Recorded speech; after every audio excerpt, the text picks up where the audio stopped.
It's all right. See? This will make it feel better.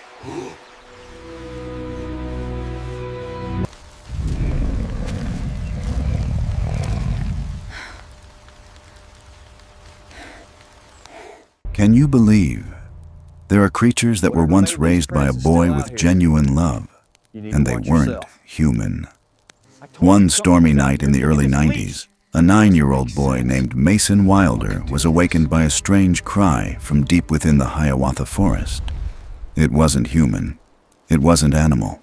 It sounded like something trying to learn how to ask for help. The next morning, Mason followed that cry and discovered 3 wounded creatures, small, frightened, and unlike anything he'd ever seen. They looked like baby Bigfoots. Around them, shattered traps, human boot prints, and blood. Someone had been hunting them, but instead of running, Mason stayed. He named them Bran, Lark, and Wisp. He fed them, protected them, told them stories he never shared with anyone else, and in return, they gave him something back. A kind of trust that crossed every boundary between human and unknown. Years passed. The creatures grew. One day, they vanished. Mason thought they had forgotten him, but when danger came, they returned. Not with violence, but with silence so powerful that even armed hunters ran from the trees. This is a story about compassion deeper than fear. A silent bond between a boy, his mother, and something wild the world never understood. But I wonder, where are you listening from right now? What's your name, dear viewer? And how far can this story travel, if we tell it together? If this touched your heart even a little, leave a like, share it with someone you care about, and hit subscribe to help us build a community of Bigfoot believers. Gentle souls who know that some legends deserve to be protected. Welcome, friend. The wind slammed against the roof like it wanted in. Pine needles scraped across the cabin window, caught in gusts that howled through the trees like wolves trying to remember a song. The boy, Mason Wilder, 9 years old, knees tucked into his chest beneath a flannel quilt, lay wide awake, heart beating too loud for sleep. The storm had woken him once with its thunder. But now, it wasn't thunder. There was a sound cutting through the rain, thin, trembling, a cry, but not a deer, not a rabbit screaming under the claw of something bigger, not a coyote yipping, not even a child. It was wrong in a way that went straight into Mason's spine and told it to sit up. It sounded like something trying to be human, like someone had been watching people cry for help, and now they were trying it on.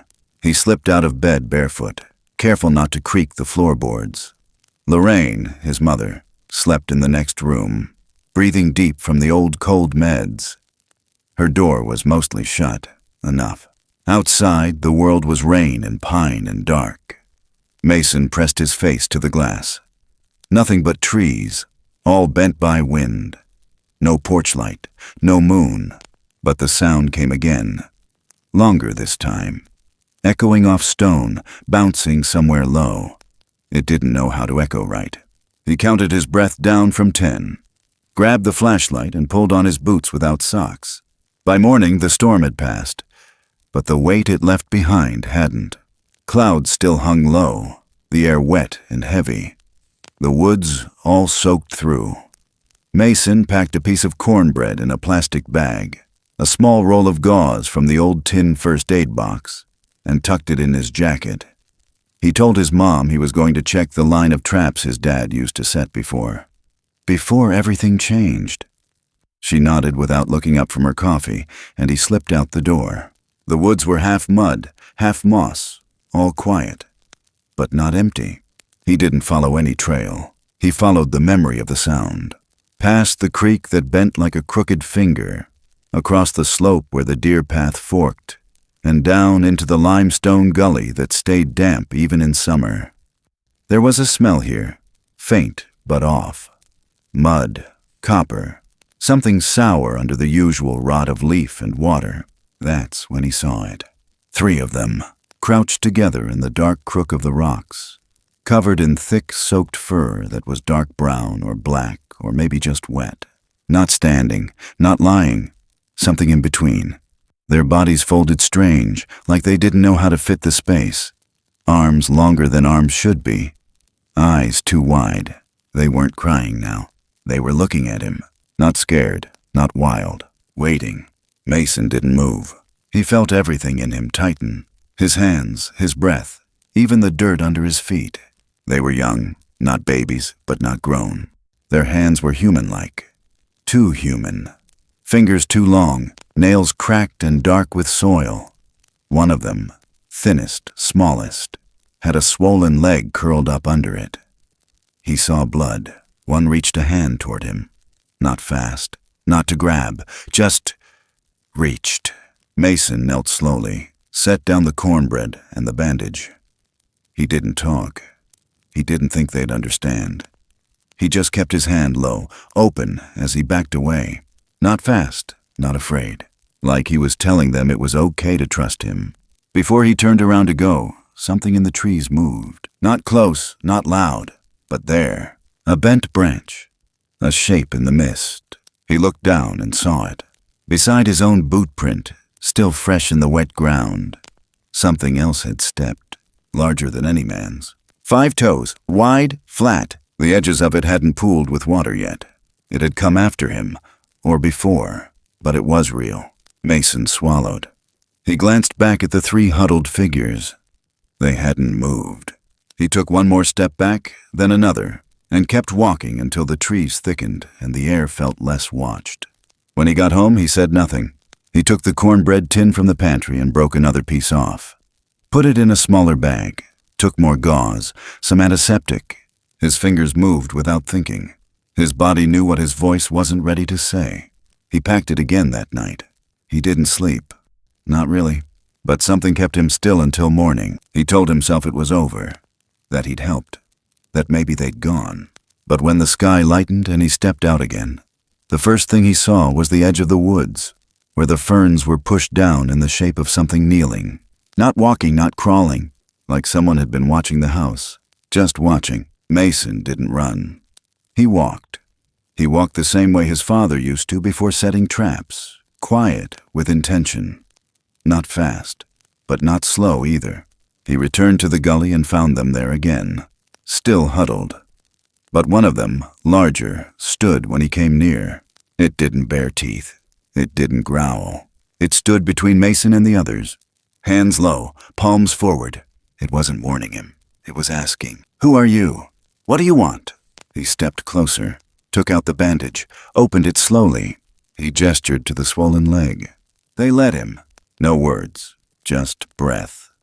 Quiet, shallow, like the forest had taken a long inhale and was waiting. He didn't wrap the wound tight. He'd seen what happened when circulation got cut off. He just pressed gently, dried the blood as best he could. The smallest one, Wisp, he'd call it later, shivered but didn't pull back. The other 2 watched. Not blinking at all. Mason opened the cornbread bag, held it out. One, the one with broader shoulders, Bran, reached for it and took only half. He passed the rest to the others, like it was normal, like this was how it had always been. Mason stayed for 15 minutes, maybe more. He didn't look at his watch. He just listened. The sound of them chewing. The careful way they passed water from leaf to leaf. The way the smallest one huddled its foot under fur when wind blew through. He stood to leave. But before he did, the tallest, Bran, stepped forward. Not close. Just a single pace. It tilted its head, like it had decided something.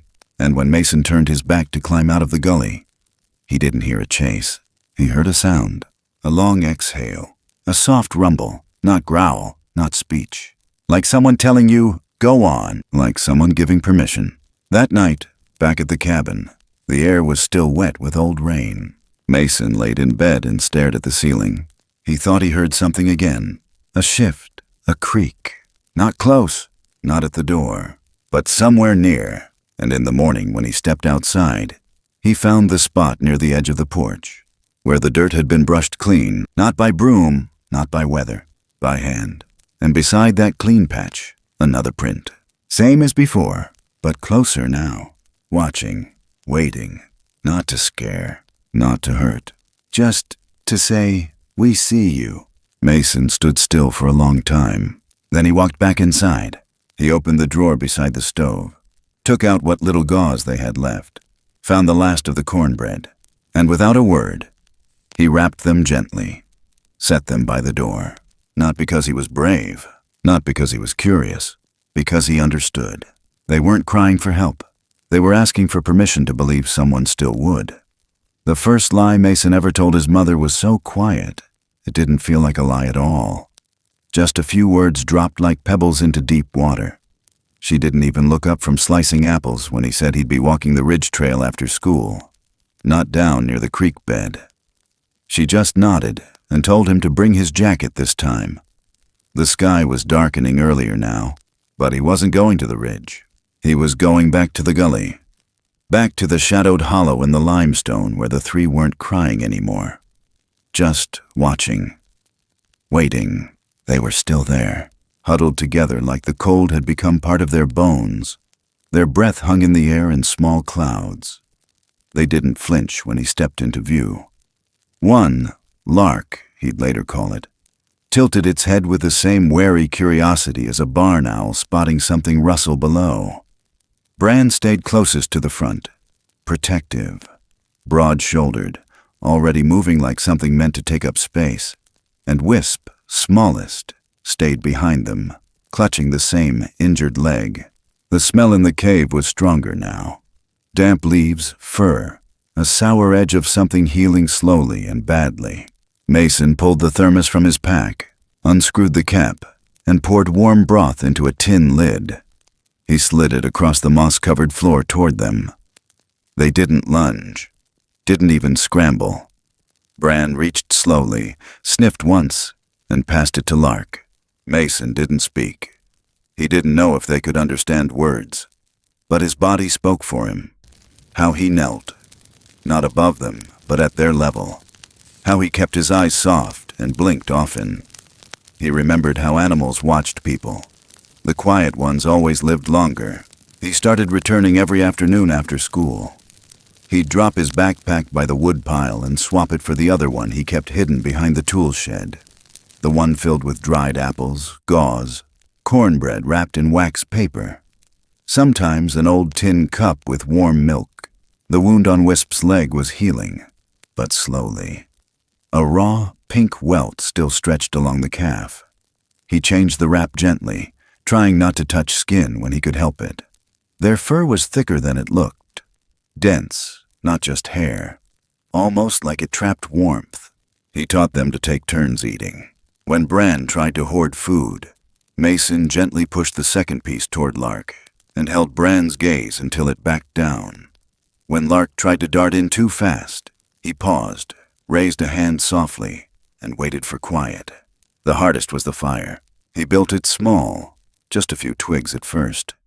Enough to warm the air, but not too much light.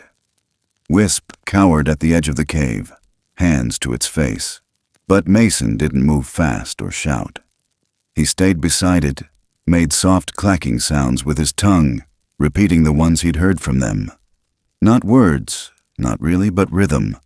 A way of saying, "I'm not here to hurt you." They began to understand. He gave them names, just to himself, never out loud. Bran for the one who protected. Lark for the curious one who stared at every bird. Wisp for the smallest, who shook when leaves blew too fast but still held Mason's sleeve when he sat close. It was a secret so big it made his chest tight, a secret that made his nights too quiet and his mornings too sharp. He carried it like a stone in his throat. And then one night, something changed. Lorraine had just turned off the radio and was drying her hands when she heard it. A sound outside the kitchen wall. Not loud, not a knock, not claws, just the softest tap, like fingers brushing wood. She opened the back door. Nothing moved, only mist and a shifting shadow where the tree line began. She almost closed it, then paused. There, on the back porch rail, a pencil, worn smooth, carved with a tiny swirl at the top. Mason's, one he'd whittled last summer and lost before school started. Lorraine's breath caught. She stepped out, looked toward the trees. Still nothing. Only the ache of knowing something had stood here. Close. Close enough to leave something behind. And leave it gently. She didn't say anything to Mason. Not yet. But that night, she didn't fall asleep easily. She sat in the living room long after the lights were out, a cup of tea going cold in her hands, listening. Not for footsteps, but for silence that was too full. And Mason. Mason couldn't meet her eyes the next morning. He kissed her cheek too fast, tied his boots in a hurry. He left with the other backpack, the hidden one, and walked the long way around the house to reach the woods. He didn't notice that Lorraine stood behind the curtain, watching him go. He didn't see her hand tighten around the edge of the window frame. In the cave, Bran met him first, blocked the entrance with his body. Not threatening, but firm. Mason froze. His fingers curled around the flap of his pack. Then Bran stepped aside. There, just past the cave mouth, was a new print. Not from boots, not paws. Larger than Mason's hand, pressed deep into the dirt. Something had passed through while they were gone. Inside the cave, Wisp curled tighter into the corner. Lark sniffed at the air like it didn't trust the wind anymore. Mason felt it too. He turned to Bran. Didn't speak, just waited.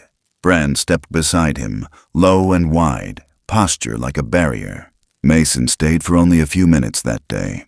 Something felt off. As he left, Lark pressed something into his hand.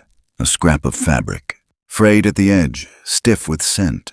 Smelled like sulfur and gunpowder. Not from the forest. Not from home. He hid it in his pocket before going back. Lorraine was out back, hanging laundry. The wind had picked up.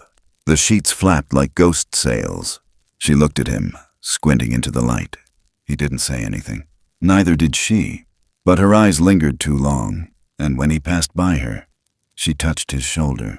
Not to stop him, just to say, I see something's changed. That night, she heard it again. Not a knock, not a cry. Just the quietest weight on the porch. She opened the door slower this time. Nothing there. But the next morning under Mason's bed, as she was sweeping, she found it. A tuft of dark matted fur, stuck to a piece of dried mud. She said nothing, just straightened up and looked at the floorboards. Her hand hovered over the broom for a long time. Later that evening, Mason sat at the kitchen table carving a piece of driftwood. His father's old pocket knife flicked soft curls of bark into a bowl. Lorraine sat across from him, sewing. The light was dim, the house quiet, but not hollow. She looked up once. Mason didn't meet her eyes. He just kept carving. She didn't press, didn't accuse, only reached across the table, rested her fingers over his for a breath, then kept sewing. The fabric in her lap wasn't new. It was a worn blanket, the one Mason had outgrown 2 years ago. She was stitching the edge closed again, reinforcing it. Stronger this time, for someone else. Someone not hers. But someone scared. Someone cold. And outside, just beyond the trees, something stood still long enough to see the light in the kitchen window, then turned away. Not gone, just waiting. And the secret inside that little cabin grew roots. Not in shame, but in something older, something quieter, something that knew. Some truths are carried alone, because love knows when to stay silent, and when to mend blankets that won't ever lie on your own child's bed again. The wind was warmer now. Not quite spring, but close enough that the snow was thinning at the edges of the trees, peeling away like old paint. The ground was wet and soft, and smelled like something waking up. Lorraine stood by the front door with her jacket half zipped, one hand on the knob, the other holding a thermos of sweet tea. She didn't drink it. She just stared at the edge of the woods, the way the light shifted between the branches, the way her son disappeared into it every afternoon now without asking if he should. She waited, not for him to come back, but for her fear to turn into something else. It didn't, so she followed him. She didn't tell him she was coming. She didn't call out. She just waited 5 minutes after the door clicked shut, and then stepped out behind him, careful not to slam the screen. Lorraine Wilder knew these woods, not like her husband had, but enough. She walked slow, boots pressing into the thawing mud, coat collar turned up against the wind. She followed the faint trail of her son's boots along the edge of the fern beds, down past the old game trail, through the limestone outcrop she used to warn him away from when he was little. She didn't know what she expected to find. She only knew the feeling in her chest wouldn't quiet unless she looked for herself. And then she saw him, her boy, kneeling, head bowed, hands steady. Not alone, they were real. 3 of them crouched low in the cave's mouth like shadows pressed against stone. She didn't scream. She didn't run. She froze just outside the clearing, one boot half on a root. Her breath caught. Mason looked up, startled. His face went pale. But the creatures didn't move, didn't snarl, didn't hiss, didn't even flinch. Instead, they lowered themselves. Bran, the largest, bowed first. Slow, controlled, shoulders drawn inward. A gesture not of fear, but of permission. The others followed. Lark pressed its face to the ground like it was hiding from the sun. Wisp trembled but didn't back away. And Lorraine, still holding the thermos in both hands like it might stop the world from falling apart, saw the truth all at once. They weren't wild. They weren't monsters. They were hurt. And her son, her sweet, quiet son, had been helping them without her. Her legs didn't move for a long time. Then, as if something inside her uncoiled, she stepped forward. Not fast. One step, then another. She walked until she reached the edge of the clearing and then, like crossing a threshold, she stopped.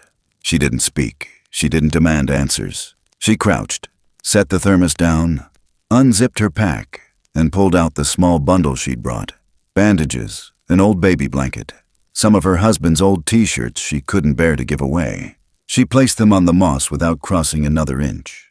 Then she stepped back, exactly 1 pace, like she was entering someone else's home. She looked at Mason. He was shaking. She gave him 1 nod. That was all. Later, when they walked back together, neither spoke for the first half-mile.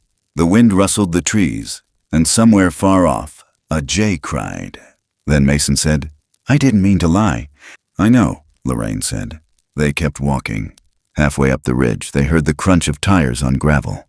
At the road bend, a green sheriff's cruiser was parked crooked along the shoulder. Deputy Evan Crowley stood leaning against the hood. He was tall and weathered, built like he used to be strong and had forgotten how to stop being careful. He didn't wave, just nodded once. Lorraine felt Mason's hand tighten on hers. Evan walked over slow. His eyes flicked to Mason, then back to her. "You two were out walking, just getting some air." He looked down at their boots, mud-caked, fresh, then at her pack. The corner of a gauze roll poked out. He didn't ask. Instead, he looked past them into the trees. "There's things in that forest," he said, voice low, like he wasn't sure if he meant it. "Things a smart person learns not to call by name." He tapped his hat once. "That's all I'll say." Then he got back in the cruiser and drove off. The smell of dust and exhaust trailed behind him, swallowed by the pine. Back at the cabin, Lorraine sat at the kitchen table. Her hands shook when she tried to thread a needle. Not from fear, from knowing what her son had been carrying, what she had now taken on. That night she pulled the old quilt from the bottom shelf, the one Mason used to sleep with when he was 4, the one with stitched patches from her grandmother's sewing box. She found a tear near the corner and began to mend it. Her stitches were slow, deliberate. She wasn't fixing it for Mason. She was fixing it for someone else's child, for something that had never known the softness of a blanket. At the edge of town, in the diner where the hunters drank coffee and played cards too late, Cal Hargrove was talking too loud. He always did. This time, though, there was an edge to his voice. "Them prints I found," he said, slamming a hand on the table. "Too wide for Bear, too clean, and someone's been feeding it." One of the others laughed, not kindly. Cal narrowed his eyes. "I'm telling you, somebody's hiding it." He looked at the waitress as she passed and muttered just loud enough, "Somebody's raising one of those things." The others didn't respond, but the silence that followed was the kind that gets remembered. Back at the cabin, Mason couldn't sleep. He kept turning in bed, sheets twisted around his legs. Lorraine stood outside his door for a while, listening, not because she didn't trust him, but because she knew the line he'd crossed, the one that makes a boy into something older. She didn't tell him it would be okay. She didn't promise it would get easier. She just stood there, hand resting on the frame, and whispered so quiet, only the wood could hear. "I see you, baby, and I got you now." In the woods, far from the cabin, a shape moved through the trees. Not fast, not loud. Watching, listening. And when it passed near the gully, it slowed. It smelled something familiar. Warm cloth. Old tea. It didn't enter the cave. Just stood at the edge of the light and placed a stone down. Round, smooth, washed in the creek. A gift. Then it vanished into the dark, leaving only silence behind. A silence that stretched all the way to the cabin's back porch, where the breeze carried the faintest breath of pine and the sense that something had passed by, unseen but not unfelt. And inside, beneath the stitched blanket, Mason finally slept. Not easy, not dreamless, but safe enough, for now. Lorraine stood at the door with her hand flat against the frame, the knob locked, the bolt drawn. She didn't say it to frighten him. Her voice was calm. She said it because the weather had changed, because the quiet in the woods had shifted, because she'd seen enough to know that secrets didn't stay quiet forever. "From now on, you don't go alone." Mason didn't argue. The days had gotten longer, but the light felt thinner somehow, like it didn't go as deep between the trees. Spring had left behind a soft green hush, and summer had crept in quietly, thick with heat and tension. The woods weren't loud, but they weren't still either. He and Lorraine went together now. Each morning after chores, sometimes in the soft blue before breakfast, sometimes in the deep shade of evening, they packed what they needed into 2 small canvas bags and slipped into the forest like they were crossing into church. Bran, Lark, and Wisp were different now. Bigger. Their shoulders had widened, their movements slower, more deliberate. Wisp no longer flinched at the sight of fire. Lark had learned how to strip bark for water and taught Mason how to weave branches into shapes that stayed, even through rain. Bran had begun to move like something older than his age, like he'd been watching the forest long before he could name it. But it wasn't just their size. Something else had changed. Lorraine noticed it first. She'd bent down to pick up a dropped scarf just outside the cave, and her eyes had caught a strange pattern in the soil. Stones arranged in a rough semicircle around the entrance. At first, she thought it was Mason. He shook his head. She touched one. Warm, not from the sun. The stones had been placed with care, like a doorway that didn't open with hinges, but with permission. Lorraine didn't step over them. She sat just outside. The next day, there were feathers there. Small ones. Blue jay, cardinal. Arranged in lines. Not decoration. Something else. Mason asked Lark about it by miming. Lark picked up a feather, looked at the sun through it, then placed it on Mason's shoulder and sat back. No one spoke. Not because they couldn't, but because it wasn't needed. That evening, as the sun slid behind the ridge, Lorraine sat by the fire and whispered, "They have rules." Mason looked up from the old boots he was relacing. "Rules?" She nodded. They could have come to the cabin by now, eaten from the porch, looked in the windows, but they haven't. Mason thought about that. About the time he'd left the door cracked after a storm, just for air.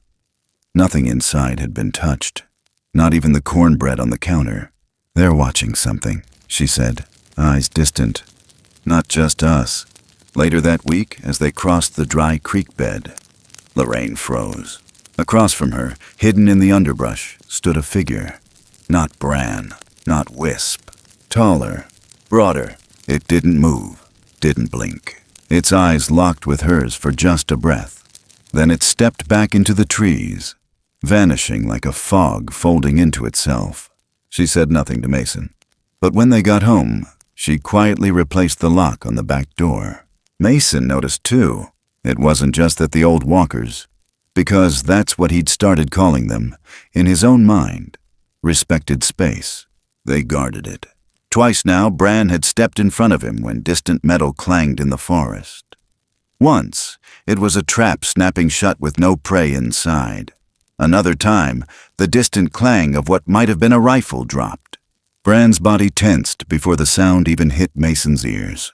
He stood like a gate, like a brother who understood what hurt looked like. At the diner, Cal Hargrove had started asking questions again. Lorraine noticed the way his eyes lingered too long when she walked in. How his smile stopped at the corners. He didn't say anything, not yet. But his boots were always muddy now, and he stopped sitting with his back to the window. That night, Lorraine cleaned the rifle for the first time in years. Not because she planned to use it, but because silence was starting to feel too fragile. She kept it locked in the old trunk under her bed. Mason saw her polish the bullets. He didn't ask. One afternoon, just before supper, Mason spotted something hanging on a branch outside the cave, a string of pine needles, knotted in a spiral. He touched it, and just behind the cave, he saw it. A new trail, marked by branches snapped at waist height.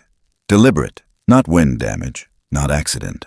He followed it for half a mile before it ended in a stone ring, a circle made of smooth river rocks, each with a line of red clay drawn across the center. He didn't cross it. Something told him not to. Instead, he walked back slower than usual. A weight in his chest he didn't know how to name. That night, he told Lorraine about it. She didn't speak for a long time. Then she said, "We're guests here, Mace, and we don't walk past doors we haven't been invited through." The next morning, they returned. The circle was gone. In its place, a piece of woven bark sat upright on the ground. A triangle, pointed at their feet. A sign, not a threat. A line. That evening, Lorraine sat beside Mason on the porch. The sun was sinking in streaks of gold and rust. "Kindness," she said softly, "doesn't mean throwing yourself in the fire." Mason turned to her.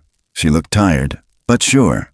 Kindness is knowing when to stay, when to step back, when to make sure the ones you love don't burn with you. Mason nodded slowly. He didn't say it out loud, but he understood. Because sometimes, the ones who saved you were also the ones who had to walk away when the danger got too close. That night after the house went quiet, Lorraine stepped outside. The trees were thick with night sounds, but beneath them, a rhythm, a low, even thump. 1, pause. 2, a beat, like a heart, somewhere in the dark. Watching, not coming closer, just letting her know it was there. Not as a warning, as a promise, a kind of watch, and she understood. The forest had its guardians, and now they had names, not in any language she spoke, but in the way they moved, the way they stood between her son and the unseen, the way they obeyed laws she couldn't read but felt all the same. In the morning, Cal would stop her at the post office.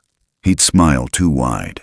Say something about kids wandering too far. She'd smile back, say nothing, and walk past him like he wasn't even worth the breath. But that night, in the hush between the wind and the pines, she sat on the back steps, hands wrapped around a cup of tea gone cold, and whispered, "Stay out of sight, please." She didn't know who she was talking to, but deep in the woods, a shadow stilled, listened, and did exactly that. For now, the sound of the first shot came at dawn. Not close, but not far enough. A sharp crack against the silence, riding the air like a blade through mist. Mason sat up before he opened his eyes, already knowing what it meant. The season had begun. Out past the ridge, across the marsh trails where deer bedded down in the tall reeds, men had started coming in with their trucks and dogs, and the kind of hunger that had nothing to do with food. It was always like this. Autumn brought the blaze orange and beer coolers and boots that stomped through the underbrush like they owned it. But this year, Mason felt it in his gut different. This year, something in the woods was his, not in a way that meant possession, in a way that meant responsibility. Bran, Lark, and Wisp. If they had words for seasons, he didn't know them. But they felt it too. You could see it in how they moved. Bran paced more. Lark's playful curiosity dulled. Wisp barely ventured out from the rocks anymore, eyes always tracking the horizon. They weren't kids now, not really. Their bodies had stretched into something almost uncanny. Still quiet, still tender in small moments, but carried with them the early shadows of something old, something watchful. They stayed farther from the cabin now, near the edge of the glade by the creek, where moss swallowed sound and the light came in slantways through the birch leaves. Mason still brought food. Lorraine still stitched new cloth from old shirts and towels and left them wrapped in twine. But there was distance now, not from lack of trust, from knowing trust couldn't stop bullets, and bullets were coming. At the diner, Cal Hargrove leaned forward over a half-empty mug, tracing the rim with a calloused thumb. His words were slower lately, meaner in their quiet. Dogs picked up something last week. Too fast to be bear, too tall, too quiet. He didn't name it, didn't have to. The others just nodded and muttered about tracks, about noises in the brush that didn't echo right. Lorraine was 2 stools down, pretending to read the paper. She didn't flinch, didn't speak. She watched his reflection in the sugar dispenser and thought about the rifle under her bed. Mason noticed it 2 days later. A coil of wire in the weeds, then a glint, steel jaws open beneath fallen leaves. He didn't step on it. Bran had gotten there first. The trap was dismantled, not tripped, twisted in a way that no animal could have managed. The teeth bent backwards. The anchor pulled up clean. Mason found the links piled neatly, like a warning set down in patience. He kept walking and found 3 more, all disarmed, all left in quiet arrangements. Metal made still by hands that didn't belong to men. Later that night, he told Lorraine. She stirred the stew too long, then set the spoon down hard. Whoever set those traps isn't just guessing anymore, she said. No, Mason said. They're aiming. When he came back from the woods the next day, Wisp met him at the edge of the clearing. The small figure darted out of the trees and pushed something into Mason's hands. Dirty, dented metal. A nameplate. It had a rusted chain and old scratches along the back. But the front was clean. Stamped deep. Jasper. Mason turned it over. Jasper was Cal's dog. The tag was warm from Wisp's hand. He looked around. No blood, no bite. Just the tag. Clean. They let it go, he whispered. Wisp didn't answer, just curled closer to the shadows again. The next morning, Cal stormed into the diner before coffee had finished brewing, threw his keys on the counter and yelled loud enough for the kitchen to freeze. Somebody stealing from my camp. Nobody replied. My dog got loose, collar gone. Ain't no normal coyote did that. Lorraine didn't blink, just refolded her napkin and stood up slow. Maybe the woods don't like your kind of hunting, she said. The room went still. Cal opened his mouth, then closed it again. She didn't wait for him to figure it out. Mason heard the story from the gas station clerk that afternoon, and that night, when the wind picked up, he packed a second blanket into the canvas bag. He hiked deeper this time, past the usual place, past the glade, and down toward the marshes. The trees got thicker there, darker. The canopy shut out most of the light, and the ground smelled like wet iron. He found Bran there, standing still beside a tree with its bark scratched deep. Long claw marks, 3 parallel lines. Bran stepped aside, eyes never leaving Mason's. Lying in the leaves was another collar, a different dog's name. Still warm. Mason stared at it for a long time. They could have hurt them, he said, quiet to himself. Behind him, Lark emerged from the trees carrying something wrapped in birch bark. When Mason opened it later, he found pieces of chewed meat, charred pine needles, and, tucked in the bottom, a broken arrowhead.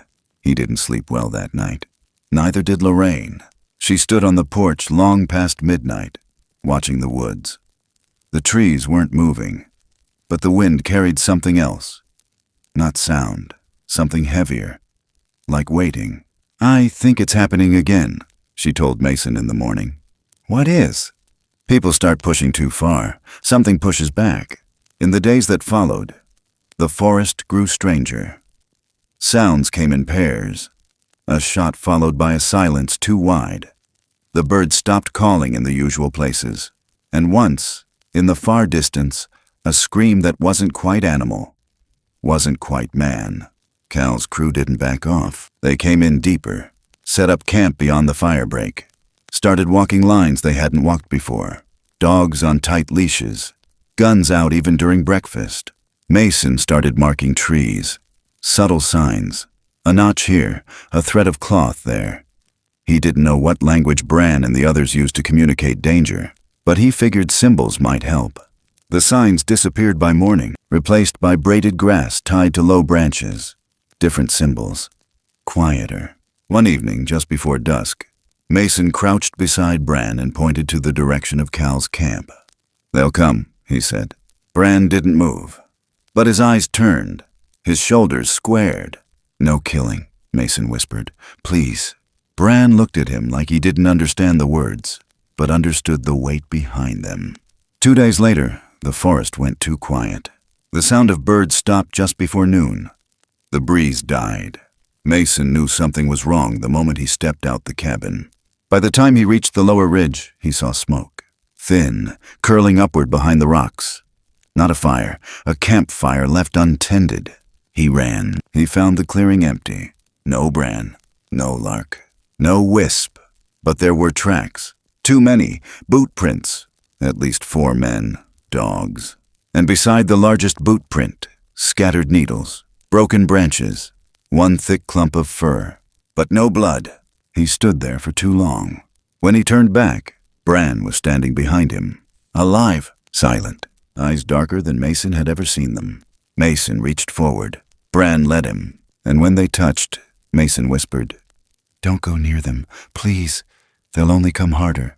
Bran didn't nod, didn't promise, but his hand reached for Mason's shoulder and pressed there gently, like a goodbye he didn't want to say yet.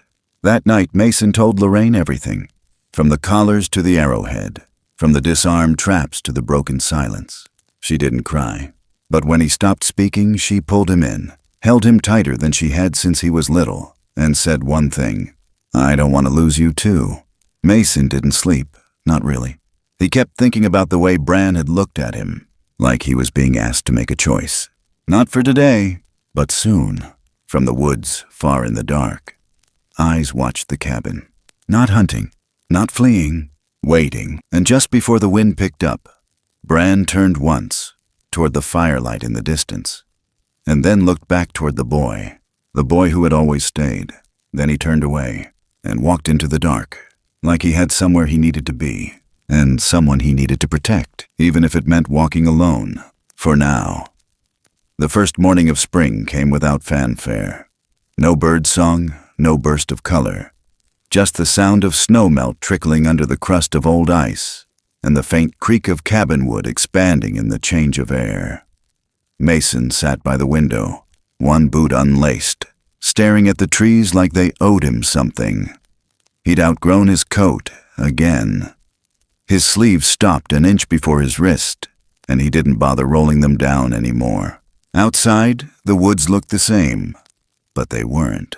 He hadn't seen Bran, Lark, or Wisp in 6 days, not even a trace. The food he left went untouched.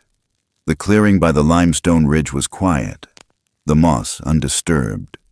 The ring of stones Lorraine had once stepped around so carefully had collapsed in on itself. One of the feathers was half buried under mud. He'd picked it up anyway and tucked it in his jacket pocket, like carrying it might make them come back. They didn't. He told himself not to panic. They'd vanished before. Once, for 2 nights when the river swelled and trees came down like matchsticks. Another time when the deer migration spooked everything south. But never this long. Not without a sound, not without a sign. He started going deeper, down past the creek's second fork, into the pine corridors where fog clung low to the earth and trees pressed close enough to steal your breath. Lorraine didn't stop him. She just packed more water and an extra scarf and reminded him, without saying it, not to come home after dark. He searched for another 2 days, then a third. On the 4th, he found the cave empty, truly empty. No fur, no scent, no breath of warmth in the stones, just the dark. And something else, pressed into the soil by the far wall. 3 marks, not random, not accidental. Clawed fingers, shallow grooves, like someone had pressed their hand beside his, and above that, his own mark. A faint scuff in the dirt, long healed over by time and moss. His handprint from years ago. The first time he'd touched the ground there. 9 years old and terrified, but kneeling anyway. Now the two sat side by side, one from a boy, one from something becoming a man. He sat there for a long while, back to the stone. It was cold again, not cruel, just empty. When he came home, Lorraine had already boiled tea. She watched him over the rim of her mug, not asking, just seeing. "They're gone," he said, voice flat. "Where?" "I don't know." She nodded, not because she understood, but because she knew there was nothing else to say. That night, he stood out by the old woodpile. The wind had picked up again, carried with it the smell of thawed ground and wet bark. He scanned the edge of the trees like he'd done every night for months. Nothing moved, until he turned to go. And that's when he saw them. Not close, not together, just shapes between trunks. Not like before, no greeting, no play. Stillness. 3 silhouettes, tall, strong, older. Bran was in front, broad now, taller than any man Mason had ever met. He didn't wave, he didn't step forward. He just stood with his arms low, shoulders steady, like a sentinel. Lark stood beside him, 1 foot half turned toward the deeper woods. His posture held no fear, just readiness. And Wisp, barely visible in the low light, stepped forward once, then stopped. Mason took a breath, ready to walk toward them. Then Bran shook his head, just once, slow, clear. Mason stopped. He saw it then, behind them, the shape of something larger. Other shadows, adults, a family. Not of blood, maybe, but of their own kind. The old walkers. They were calling them home. Wisp stepped forward again. Mason reached a hand out, but instead of touching him, Wisp bent slowly, picked up a small stone from the earth, and placed it at the tree's base. Then turned and walked back toward the others. Mason stood in silence as they disappeared. No words, no goodbyes, just the quiet understanding that something had changed. That night, he couldn't eat. Lorraine sat beside him at the table. Neither of them spoke. The stew went cold. The light dimmed. Finally, she placed her hand on his. "There's a point where you stop protecting someone," she said, voice soft, "because you realize they've grown into someone who protects others." He looked up at her. His eyes stung, not from tears exactly, from weight. "They're not safe out there. They weren't safe here either." A long silence. Then he asked, barely above a whisper, "Do you think they'll come back?" Lorraine's smile was sad, but strong. "If you were them, would you?" He didn't answer, but he knew. The next day, he walked back to the cave alone, just once, to leave something behind. He took off the scarf his father had given him before he passed, wound it into a small bundle, pressed it into the back wall, covered it with a stone, not to mark territory, not to claim anything, just to say, "I remember." He started sleeping better after that, not deeper, but with fewer dreams. Spring moved on. The snow vanished from the northern slopes. Buds broke out in the dogwoods. Deer returned to the lower valley. So did the hunters, but quieter now, fewer than before. Cal's crew had broken up. Word had spread that the forest wasn't what it used to be, that too many traps had vanished, that dogs ran off for no reason and came back shaking. Mason kept to himself. He stacked wood, repaired the shed roof, walked the line by the creek without carrying food. He didn't stop watching, but he stopped expecting, until one day in late April, Lorraine called out from the garden, "There's something near the fence." He came running. It wasn't a threat. It was a gift. Braided reed, tied in a loop, pressed with tiny stones along the side, woven with dry fern, and tucked inside 3 small leaves, curled, still green. He knew what it meant. Not a return, but a signal. We're safe. We remember. He sat on the porch that night long after the sun dipped. Stars blinked out one by one above the treetops. He thought about Wisp, how their hands once trembled at every bird call. About Lark, who never stopped climbing things too fast. About Bran, always between him and danger, even when danger looked like Mason himself. They'd grown, and in some way, so had he. Lorraine came out with 2 mugs, handed him one, sat beside him in the dark. "You okay?" she asked. He thought for a second, then nodded. "Yeah, just learning to miss something that doesn't need me anymore." She smiled. "That's what being a good person feels like." They sat without talking. The woods didn't stir. But somewhere out there, past the line of trees and the old trail markers, someone was walking. Strong, tall, watching from a distance, not because they were hiding, but because they were giving him space. That night, Mason didn't check the edge of the woods before bed. He left the porch light off, and when he closed his eyes, he dreamed of nothing but wind, leaves, the sound of water over stone, and the memory of a hand, too big, too wild, too kind, pressed into the dirt beside his own. Not forever, but long enough to matter, long enough to teach him how to let go without forgetting. The sound came before the knock. Tires rolling too slow on gravel, boots hitting dirt too fast. Lorraine was washing the coffee pot when she heard it. That tension in the silence that comes right before trouble steps onto your porch like it owns the place. She didn't need to look. She already knew. Mason was on the back porch, sharpening a hatchet against the whetstone like his father had once taught him. Long, steady motions, all wrist and rhythm. But when the truck door slammed shut, he froze mid-stroke. Then came the voice. "Open up, Lorraine." She didn't answer, just dried her hands and walked toward the front, calm as anything. When she opened the door, Cal Hargrove was already halfway up the steps. 2 others flanked him, men she didn't recognize, both carrying the look of folks who knew how to bend rules and make it feel like law. Cal's smile wasn't even trying anymore. Time we had a real conversation. Behind him, one of the men shifted, revealing the metal curve of a rifle tucked behind his hip. Lorraine didn't blink. "If this is about property lines again, Cal, we've been through that." "Ain't about land," he said, stepping closer. "It's about what you're hiding in it." Mason stepped around from the back before Lorraine could say another word. He moved slow, but not hesitant, planted himself beside his mother.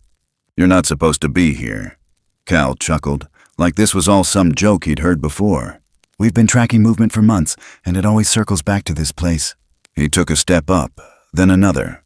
Time someone checked inside that woodshed, or the root cellar, or maybe under the porch. Lorraine didn't move, but her voice dropped low. "You got a warrant?" Cal smiled wider. "We got concern. That's all the permission we need up here." That was when the sound of another engine echoed from down the ridge. A second truck. Then the unmistakable crunch of a door opening and shutting with purpose. And Evan Crowley's voice, sharp as a crack in the ice. "Afternoon." Cal turned, mouth already sour. "This has got nothing to do with you, Evan." "It does now." Evan stepped into view, one hand on his belt, the other casually resting near his hip. Not on his weapon, but close enough. "You and your friends are trespassing on private land, with weapons. That's illegal." The 2 strangers behind Cal shifted, suddenly unsure of how this had turned so fast. Cal didn't move, but his jaw tightened. Evan's eyes moved to Lorraine. "You want to file a report? I'll back it. You want to press charges? We'll start paperwork now." She didn't answer, but her stance changed. Just a fraction. "Enough." Cal exhaled hard. "We're trying to protect people." Evan shook his head. "No, you're trying to prove something. You've got nothing but half-rumors and twisted tracks, and a habit of crossing lines that were meant to keep peace." Then Evan turned slightly, his voice quiet enough for only Lorraine and Mason to hear. "I pulled firing pins on half their rifles this morning, just in case." Lorraine's fingers twitched. Mason didn't move. Cal was still staring at the cabin like it owed him something, like the walls held answers he thought he deserved. He took a final step forward, then stopped, because suddenly the woods weren't empty anymore. Not loud, not crashing, just presence. Mason felt it first, that weight in the air. Then the shadows moved. From both sides of the clearing, tall figures stepped between trees. Not fast, not aggressive, just appearing like breath from a cold mouth. One, then another, then 3. Bran, taller than before, eyes level with the eaves of the roof. Beside him, Lark stood still, head slightly turned. Wisp just behind, half in shadow, but very much watching. And more, at least 2 more shapes in the line of trees. Not attacking, not warning, just there. Lorraine didn't speak. Mason felt the pulse in his neck spike, then settle. Cal's men backed up first. The one on the left dropped his stance, hands half raised. The other stepped off the porch like it was on fire. Cal didn't move, not until Bran tilted his head slightly. And that small gesture, more thoughtful than threatening, was enough. Cal swallowed something hard, then took 1 step down. "You think this ends here?" He wasn't yelling, just breathing the words through clenched teeth. Mason stepped forward, chest square, voice steady. "I don't care how it ends for you, but it ends for us right now." Lorraine didn't pull him back. She stepped forward too. Evan nodded once. Cal looked at the line of figures in the trees one last time, then turned, jaw locked. When the trucks left, the tires spun gravel into the ditch. The sound didn't fade for a long while, but the woods stayed quiet. Bran didn't move until the last taillight vanished. Then slowly he stepped forward, toward Mason, toward the porch. Not too close, just close enough to be seen. Mason stepped off the stairs. Lorraine reached for his sleeve, then let go. He met Bran in the space between grass and gravel. They stood there, the air warm and heavy with dust. Then Bran did something he hadn't done in years. He reached forward, not to shake, not to push, just to place one wide hand over Mason's shoulder. Not a goodbye, but something heavier, a trust. Then Bran turned. Lark and Wisp followed, and the others faded back into the trees without a sound. Lorraine sat down hard on the porch step. Her hands trembled once, then steadied. Mason sat beside her. They didn't speak. The silence was no longer fear. It was relief that had nowhere else to go. That night, Lorraine watched Mason sleep for the first time in years. He looked older, not just in size, in stillness, like he'd finally learned the shape of his place in the world. The rifle stayed under the bed, but for the first time, she didn't check the lock on the door, because some things guard you better from the outside. Some things make sure you sleep. And somewhere, deep in the woods, a figure stood still long enough to hear the wind shift, then vanished again into the dark, leaving the cabin behind, for now. The cabin hadn't changed much. Not really. The roof had new shingles, the porch sagged a little more, and the old rocking chair had been fixed twice, but still creaked the same way when the wind hit from the north. The woods leaned in closer now, as if age had drawn them nearer. Or maybe Mason just stood still long enough to notice. It had been 4 years since that summer when everything cracked wide open. Since Bran had stepped forward and Cal had stepped back. Since Evan showed up like the last scrap of sanity left in a town that never knew what to believe. Since the line between myth and survival blurred so thin you couldn't call it anything but truth. Now Mason moved quieter, talked less, watched more. He hadn't seen Bran since that night. Not really. Not up close. But signs were still there. The traps vanished again that fall. Only this time, they weren't left twisted in neat bundles. They were destroyed. Flattened into the mud.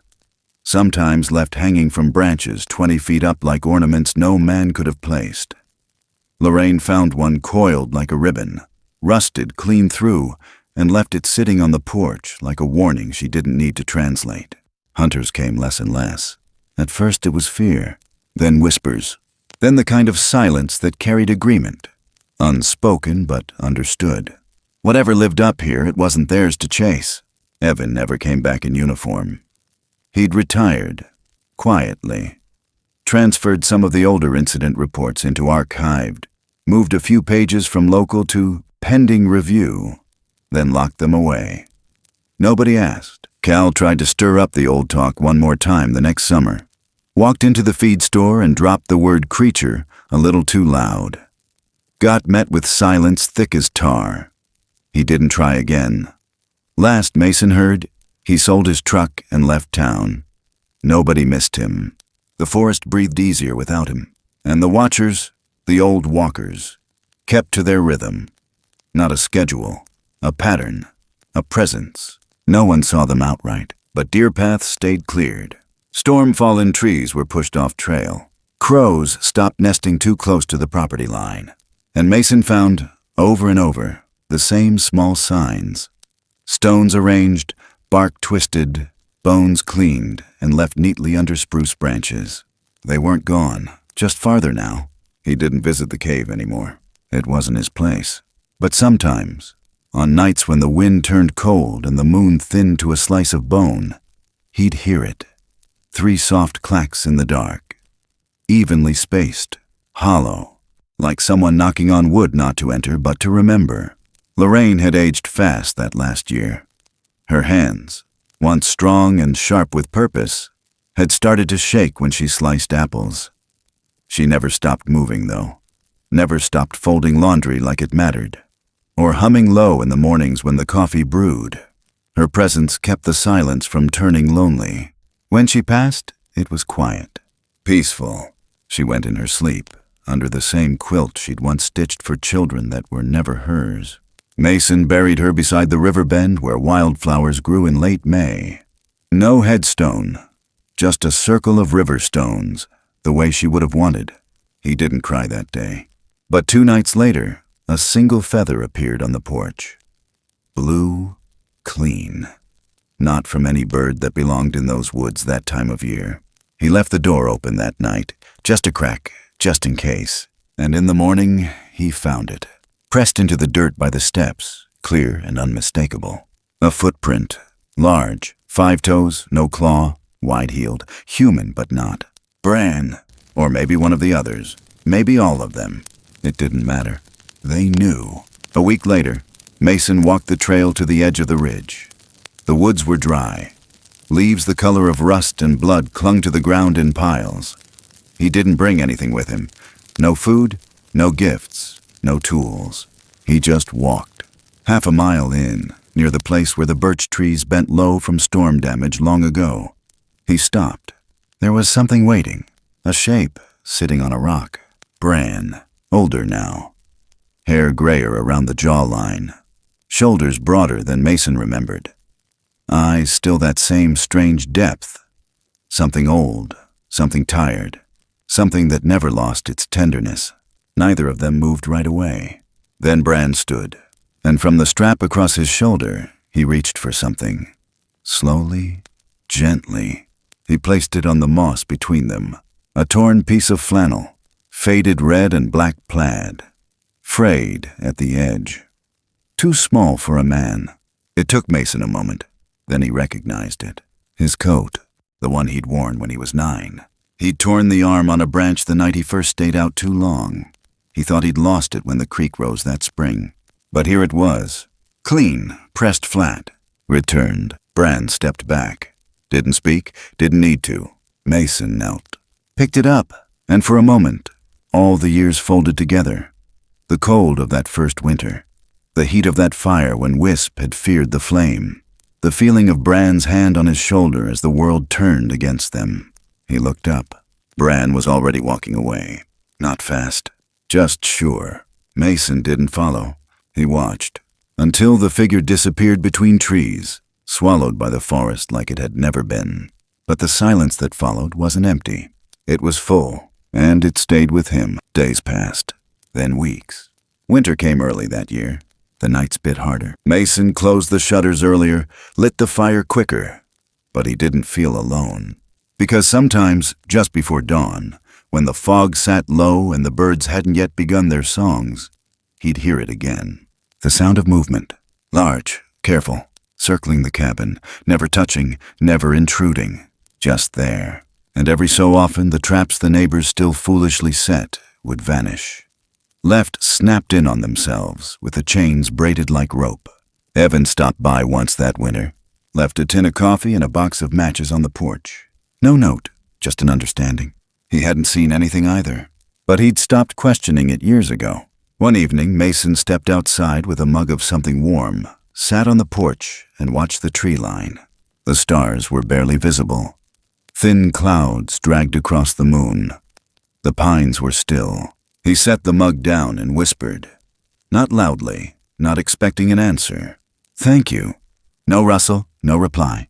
But somewhere in the distance, a single low clack echoed through the trees. and then another, then one more, evenly spaced. Then silence. Not an absence, a presence too big for noise. He stood, walked back inside, and shut the door behind him without locking it. He knew better now. Some doors didn't need locks. They needed trust. And whatever came next, he'd carry it forward. Quietly, steadily. Because sometimes what stayed after goodbye wasn't pain. It was the shape of kindness left behind. The memory of hands that once shielded you. Of watchers in the dark who stepped forward when no one else would. Of a world that had always been more alive than people let themselves believe. He left the porch light off that night, and as the cabin dimmed and the wind moved soft through the valley, 3 tall shapes stood on the ridge, watching, then turned away, silent, guarding something worth protecting. Not out of debt, not out of duty, but out of something older, something sacred, something like love, and it stayed. Some stories don't end, they echo. They drift through quiet forests and cling to cabin walls like wood smoke, returning long after footsteps have faded and names have been forgotten. Because stories like this were never just about survival. They were about what we do when no one is watching, what we choose when kindness costs us something. There's something sacred in the way a human heart reaches across fear, in the way a boy or a mother or a stranger learns to love what they don't understand. And more than that, in how they learn to protect it without needing anything in return. Out there, beyond the places we pave and name, the world still remembers how to speak without words. It speaks in broken branches and braided grass, in the absence of harm and the quiet presence of care. It asks nothing, but it notices everything. And maybe that's the lesson we carry when we walk away from stories like this. That real strength doesn't roar. It watches. It waits. It chooses mercy when it could choose power. Sometimes we think of wildness as something to be tamed. But the wild, when left unbroken, teaches us who we really are. It reminds us of something older than anger, louder than fear, that we are never truly alone when we decide to be good, even in secret, especially in secret. Because goodness, real goodness, isn't loud. It's the extra blanket left on a stranger's porch, the meal cooked for someone who might never say thank you, the hand extended with no promise it will be taken. And if we are very lucky, we get to witness something remarkable, when love is returned without a word, when trust is answered with silence that feels like peace, when the thing we tried to save ends up saving us. So maybe the world doesn't need more heroes. Maybe it needs more people willing to stand quietly in the dark and say, I see you. I won't turn away. And maybe, just maybe, that's enough to change everything. Thank you for walking this path with us, for believing that even the quietest acts of compassion can ripple through time like the sound of a single knock deep in the woods. If this story moved you, if something in it made you pause, remember, or simply feel a little more human, we invite you to share your thoughts in the comments. What stayed with you? What spoke to your heart? And if you'd like to join us again for more stories like this, told in a quiet voice, for a quiet world that still listens, don't forget to subscribe and follow the channel. We're glad you're here, and we hope you'll stay a while.